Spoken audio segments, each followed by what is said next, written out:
is advised. 10, 9, we have ignition sequence start. The engines are armed. 4, 3, 2, 1, 0. And now for the Bible thumping wiener. And now for the Bible thumping wiener. Bible thumping wiener. And now for the Bible thumping wiener. Completely incapable of seeing women as equal human beings. Amen. So, brother, why don't you tell us a little bit about yourself, Jay? Sorry. Oh, no problem.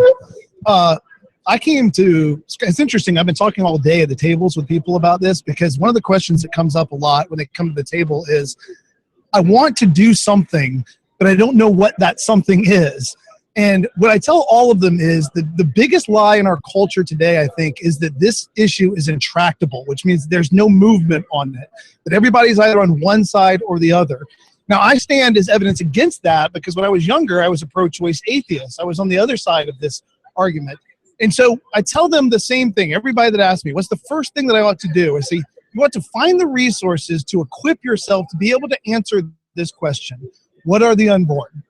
Because the central issue on whether or not abortion is good or bad, right or wrong, one of the greatest moral sins that the world has ever seen or not, will depend on how we answer that question.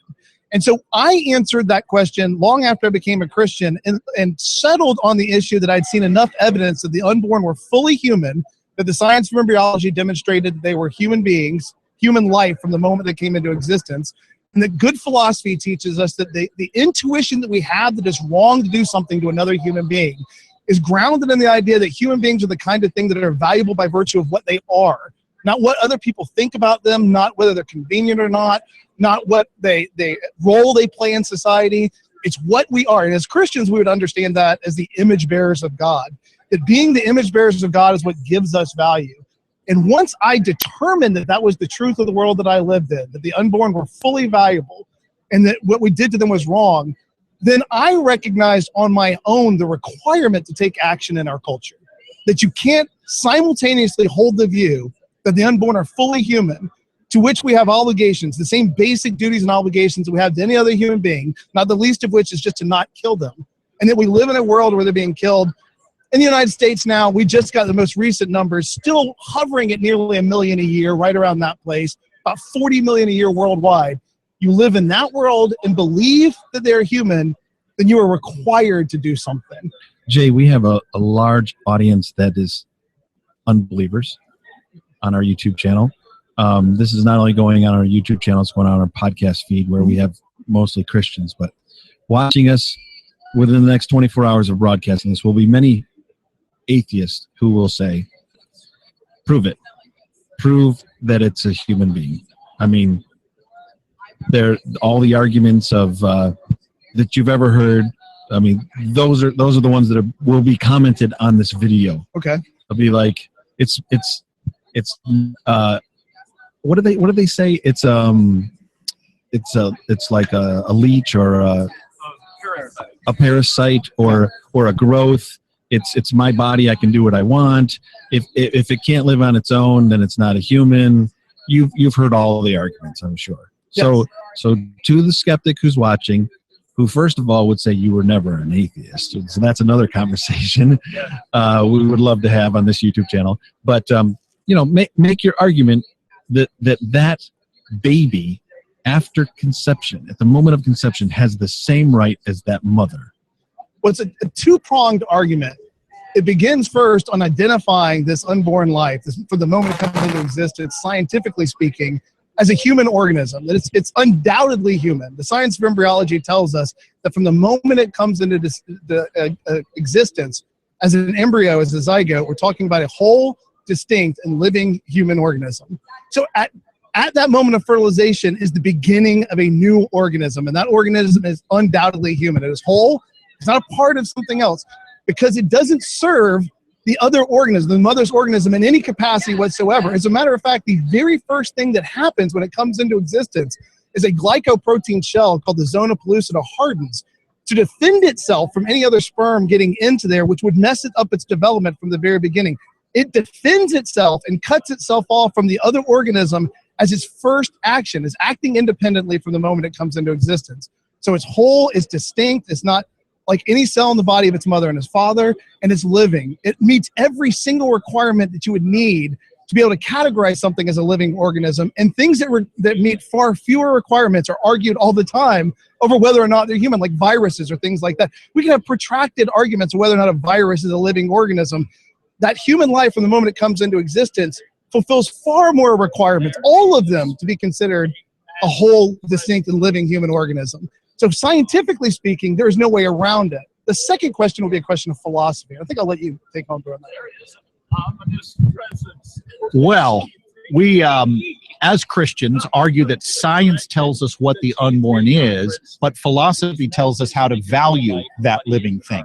And Jay is exactly right. The science is clear. From the very beginning, a distinct, living, whole human being. That's what embryology textbooks teach. But science can't tell me how to treat you.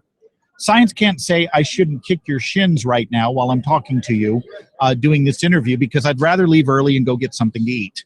Instead, I got to do a little philosophy. Philosophy tells me there's no essential difference between that embryo you were and the adult you are today that would justify killing you back then. Differences of size, level of development, environment, and degree of dependency are not good reasons for saying we could kill you then, but not now. So let's take what Jay said and what I said and put it in a 1-minute defense of the pro-life view. Here it is. From the earliest stages of development, you were a distinct, living, whole human being. You weren't part of another human being like these skin cells on the back of my hand that I'm pinching. You were already a whole living member of the human family. And you know what else? There's no essential difference between that embryo you were and the adult you are today that would justify killing you. Your differences of size, level of development, environment, degree of dependency are not good reasons for saying you could be killed then, but not now. Now, there's one exception to all of this, and it's right here. This guy. This guy right here. No, just do your thing. Well, we already finished our thing. You were late. Say something but good. Now there will be, say something good. There will be people who will take issue with this. They will say, wait a minute, how can that be a living human being when twinning can occur? Well, how does it follow that because an embryo may split, that it wasn't a whole living thing prior to the split? If you cut a flatworm in half, what do you get? You get 2 flatworms. Does it follow there was no flatworm prior to the split? Or they may say, look, that's not a living human being because after all, women don't grieve miscarriages the way they grieve the death of a newborn or toddler. Wait a minute.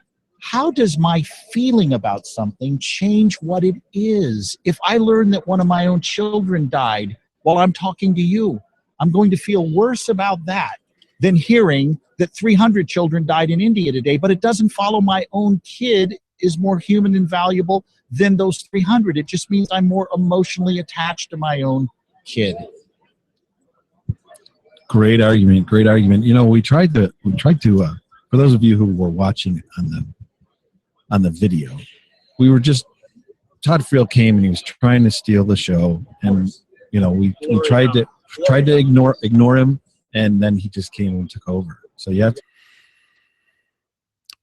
Thanks for watching this video, folks. You have been listening to a clip of a podcast that we did January 25th of 2017 at the G3 conference. You were listening to Scott Klusendorf and Jay Watts of the Life Training Institute, an interview that Len Pettis and I did at the G3 conference. Former atheist talking about the pro-life movement. You can listen to the entire podcast. It's only 45 minutes long. Link in the description of this video. Go to BibleThumpingWingnut.com. I'll click on it here for you. Go to BibleThumpingWingnut.com on our website here. You can support our ministry. You can click over here on the far right. You can show archives. We've got 12 different podcasts. You can listen to a particular podcast.